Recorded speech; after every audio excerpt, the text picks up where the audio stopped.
Anda masih bersama Aito, kita masih bersama dengan Abdullah Hehamahua, mantan pengawas di Komisi Pemberantasan Korupsi, masih juga membahas tentang kasus sumber waras yang tadi Anda sudah mengatakan bahwa kemungkinan untuk dilakukan pemeriksaan seharusnya dibuka gitu ya, kalau memang ada hal-hal yang memang dianggap tidak lazim dalam pemeriksaan ini. Tapi apakah di masa lalu hal seperti itu juga sempat terjadi? Pernah pada edisi kedua ketika salah seorang pimpinan KPK diributkan oleh LSM, oleh masyarakat bahwa beliau bertemu dengan seorang penyelenggara negara tanpa sepengetahuan pimpinan yang lain dan seterusnya. Kemudian itu ramai betul, akhirnya kemudian rapat pimpinan dengan penasihat, hanya kita sepakati kita bentuk komite etik untuk melakukan pemeriksaan. Kenapa? Karena Undang-Undang 30 2002 menyebutkan KPK adalah lembaga negara yang independen yang bertanggung jawab langsung kepada masyarakat. Nah, itulah salah satu bertanggung jawab kepada masyarakat, dan itu kemudian. Tapi dalam soal penggalian dalam sebuah kasus yang juga kesulitan dalam menemukan mens rea, apakah dulu juga sempat terjadi? Oh iya, misalnya saya ingat seperti kasus Gubernur Kalimantan Timur kalau nggak salah itu tahun 2006, itu lebih setahun. Ada banyak kasus. Bank Senturi juga? Bank Senturi juga lama, hampir 2 tahun. Gitu. Jadi itu sebab saya harus jelaskan kenapa agak rumit dan harus lama itu, karena berbeda dengan TOT. TOT kan langsung 24 jam ditetapkan tersangka, ditahan, kalau tidak bebas. Tapi kalau ini memang prosesnya lama sebab KPK tidak boleh menerbitkan SP3. Sehingga karena tidak boleh menerbitkan SP3, ketika KPK menetapkan seorang jadi tersangka, itu tidak bisa lagi diundur, ditunda, apa semacam itu sampai ke pengadilan, dan insya Allah itu dijatuhi hukuman. Dan sudah 400 lebih kasus, semua tidak ada yang lolos, semua kena. Artinya kalau ini berupa laporan dari masyarakat dan sebagainya, memang akan sangat sulit untuk kasus korupsi ini. Memang agak lama itu tadi itu, karena itu maka saya katakan harus ada surveillance, ada komputer forensik, ada penyadapan dan seterusnya. Nah, kemudian untuk menentukan siapa yang bertanggung jawab. Jadi jangan sampai kemudian teman-teman di KPK atau masyarakat seakan-akan itu harus Ahok.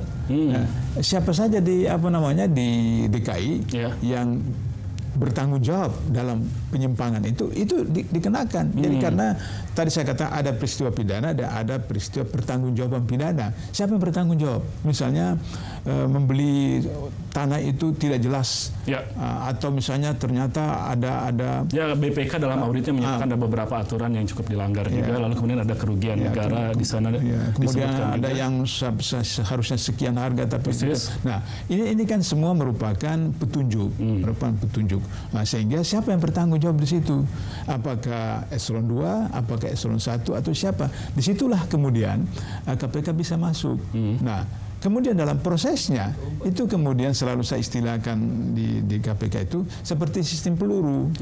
Peluru itu ketika masuk itu lubangnya kecil, di dalam dia bongkar. Jadi ketika misalnya kasus sumber waras yang ditemukan, siapa yang bertanggung jawab? Itu diproses asal memenuhi ketentuan pasal 11. Ketentuan pasal 11 itu adalah siapa saja yang boleh ditangani oleh KPK. Melihat KPK yang seperti ini, menurut Anda apakah memang karena sumber daya di dalam KPK ini juga? Memang ada satu persoalan. Jadi teman-teman penyidik dan pendidik itu terbatas secara jumlah. Iya, secara jumlah. Secara jumlah terbatas. Kemudian direktur penyidikan itu juga baru, deputi penindakan juga baru, sehingga ini kemudian dan pimpinannya menurut Anda seperti apa? Pimpinan juga baru. Jadi saya pikir ini biasanya istilah saya di KPK itu soal mau makan nasi padang atau makan gudeg. Kenapa? Jadi kan ada orang selera yang makan nasi padang. Nah, mungkin jilid 1 atau jilid 2 atau jilid 3 sukanya nasi padang. Nah, mungkin di antara 5 orang itu juga ada yang gudeg, ada yang nasi padang. Nah, mungkin yang sekarang ini sukanya gudeg, saya gudeg, jadi makan gudeg. Jadi soal selera, soal style.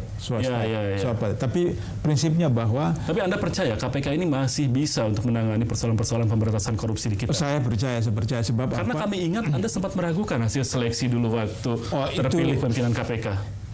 Betul, itu saya konsekuen bahwa saya sudah waktu saya katakan bahwa kalau dari hulu airnya sudah kotor, sampai hilir juga air kotor, bermasalah seperti itu. Tapi berbeda dengan lembaga negara yang lain. KPK itu ada SOP, ada kode etik, ada budaya kerja, di mana ketika siapa saja masuk ke situ meskipun dia pimpinan atau ketua tidak menyesuaikan diri dengan budaya kerja, dengan kode etik, dengan SOP KPK, saya katakan tidak lama, mungkin setahun terlempar. Jadi Anda yakin sistem yang ada di KPK bisa memfilter air kotor itu menjadi lebih bersih? Lebih bersih seperti itu. Oleh karena itu maka ketika induksi mereka berlima, itu saya katakan ketika induksi mereka waktu pada termasuk keharusan memeriksa melalui Majelis Kode Etik itu bagian dari sistem yang bisa memfilter itu tadi.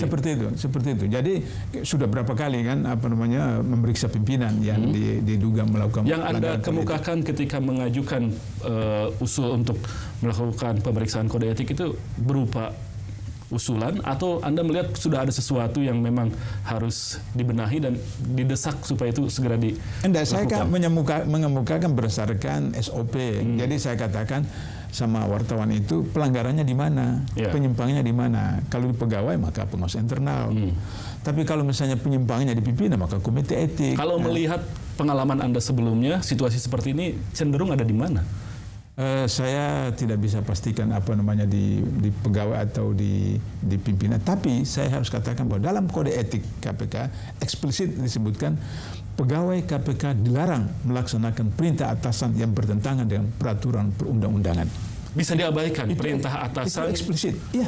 Jadi kalau atasan memerintahkan tidak melanjutkan, sementara sudah ada bukti permulaan, maka itu kemudian pegawai yang mengikuti perintah atasnya itu bisa ditindak oleh pengawas internal. Nah, oleh karena itu maka saya berharap yakin bahwa teman-teman pegawai KPK itu masih punya integritas, masih profesionalisme, sehingga ini memerlukan waktu. Tapi apa yang bisa dilakukan pegawai ketika katakanlah dia menemukan bahwa ini sudah bisa masuk ke penyidikan, sudah bisa masuk tersangka, tapi pimpinan tidak mau menandatangani? Pegawai itu bisa melaporkan kepada pengawas internal. Pegawai bersangkutan bisa melaporkan pengawas internal kepada Apakah sudah ada budaya untuk berani pegawai seperti itu? Dulu kan itu sebab untuk membentuk komite etik oleh pimpinan itu harus ada rekomendasi pemeriksaan pendahuluan oleh pengawas internal. Nah, pengawas internal itu akan memeriksa pimpinan yang dimaksud, yang diduga, nah, kemudian temuannya katakan ini ada temuan, maka disampaikan kepada pimpinan kemudian rapat membentuk komite etik seperti itu, di mana pimpinan bersangkutan tidak ikut dalam komite etik itu seperti itu. Jadi itu proses. Nah, saya mengkhawatirkan bahwa karena 5 orang ini orang baru betul di KPK, mereka melihat kasus cicak buaya atau kasus kriminalisasi sebelumnya, sehingga kemudian KPK pernah 2 kali kalah di pengadilan, mungkin ini membuat mereka trauma sehingga mereka tidak mau itu terjadi di pra-peradilan, sehingga dengan begitu mereka mungkin super hati-hati. Sebab tapi tiga barang bukti permulaan yang disebut-sebut sudah ada dalam kasus ini. Itu yang saya katakan, itu kan menurut pers, menurut auditor, menurut pengamat. Selama ini kan biasanya KPK selalu memanfaatkan audit BPK itu sebagai barang bukti juga. Betul. Makanya itu tadi saya katakan, apakah audit BPK itu memang sudah memenuhi unsur seperti yang dimaksud KUHAP?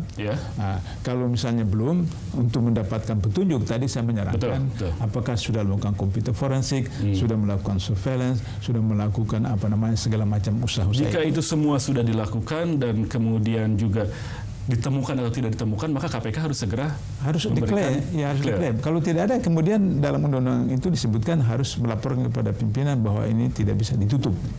Declare bahwa tidak ada tersangka, sehingga kemudian ditutup kasusnya. Tapi kalau ada, itu harus diproses. Anda melihat bagaimana KPK saat ini menghadapi desakan publik dalam kasus ini? Saya ingat dulu beberapa kasus di mana desakan publik itu sangat kuat, tapi tetap saja dalam putusan, dalam rapim dengan penyidik sama itu tetap berdasarkan KUHAP. Jadi selama ini Anda melihat KPK cukup bisa mengatasi desakan-desakan publik untuk mendorong atau tidak mendorong perjalanan sebuah kasus? Misalnya katakanlah kasus besan SBY dulu kan KPK tangkap pada itu ketika SBY masih berkuasa. Kemudian mantan Kapolri juga ditangkap oleh KPK dan beberapa tokoh-tokoh yang lain itu juga ditangkap. Bagaimana ketua umum partai besar itu juga ditangkap seperti itu. Karena bukan karena desakan, tapi karena memang alat bukti.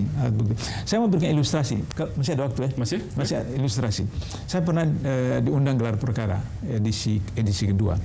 Kemudian pimpinan penasihat dan beberapa deputi dan penyidik sudah memutuskan seseorang itu tersangka. Tersangka. Tapi kemudian ada seorang pimpinan kemudian teringat bahwa yang hadir ini pejabat struktural ini direktur penuntutan tidak hadir. Terus kemudian dia tanya direktur penuntutan mana? Dicari. Datang kemudian ditayangkan lagi, dia baca beberapa 2-3 menit, dia katakan, "Wah, belum bisa, Pak. Ini belum bisa untuk bawa." Nah, kenapa? Karena yang berperang di lapangan itu jaksa penuntut, bukan penyidik, bukan pimpinan, bukan direktur, bukan deputi. Nah, karena dia mengatakan belum cukup, maka kemudian yang sudah disepakati kami semua itu jadi buyar, harus diproses lagi. Ketika argumen dari si direktur itu memang cukup kuat secara hukum dan memang bisa mengamankan justru bagaimana pelaksanaan kasus itu. Karena mereka punya pengalaman di lapangan, karena mereka yang berperang, bukan penyidik. Jadi, menurut Anda apa yang harus dilakukan KPK supaya tidak memunculkan spekulasi, tidak memunculkan teka-teki dan kasus ini memang jadi clear, bisa lanjut atau bisa berhenti? Ya, pimpinan harus menyatakan kepada masyarakat bahwa percaya kami, beri waktu kepada kami, kami akan proses. Kalau ada cukup barang bukti akan ditetapkan, kalau tidak ya harap dimaklumi. Saat-saat sekarang diperlukan pernyataan seperti itu. Ya, supaya masyarakat itu tidak mencurigai. Nah, satu. Kedua, kemudian seperti saya katakan, teman-teman penyidik itu mengikuti, melakukan semua tools yang ada. Apakah komputer forensik, apakah surveillance, apakah penyadapan. Anda percaya KPK sekarang masih bisa diandalkan? Saya yakin masih bisa diandalkan dengan dukungan dari semua masyarakat, dukungan dari LSM. Maksudnya jika memang ada persoalan korupsi dalam kasus sumber waras, kita boleh percaya bahwa ini akan terungkap. Akan terungkap. Pelakunya bisa diseret ke pengadilan. Kalau sudah cukup alat bukti. Kalau misalnya nanti kemudian saya dapat bocoran dari orang dalam bahwa sudah ada alat bukti cukup, tapi kemudian ada yang menyimpangkan, saya akan muncul. Sekarang belum ada bocorannya, Pak. Kita akan tunggu. Baik, Pak Abdullah, terima kasih atas pandangan dan pemikiran Anda. Mudah-mudahan bermanfaat. Kita akan terus bahas apa yang sudah Anda kemukakan dan apa yang menjadi pandangan Anda dengan narasumber lain setelah pariwara berikut. Tapi saat ini sekali lagi terima kasih. Mudah-mudahan kasus sumber waras bisa tetap berada dalam track yang seharusnya dan KPK bisa tetap sesuai dengan harapan kita. Sekali lagi terima kasih, Pak Abdullah. Dan pemirsa, jangan kemana-mana. Kami akan lanjutkan perbincangan masih mengenai sumber waras dan teka-teki KPK dengan narasumber lain usai jeda berikut. Sesaat lagi.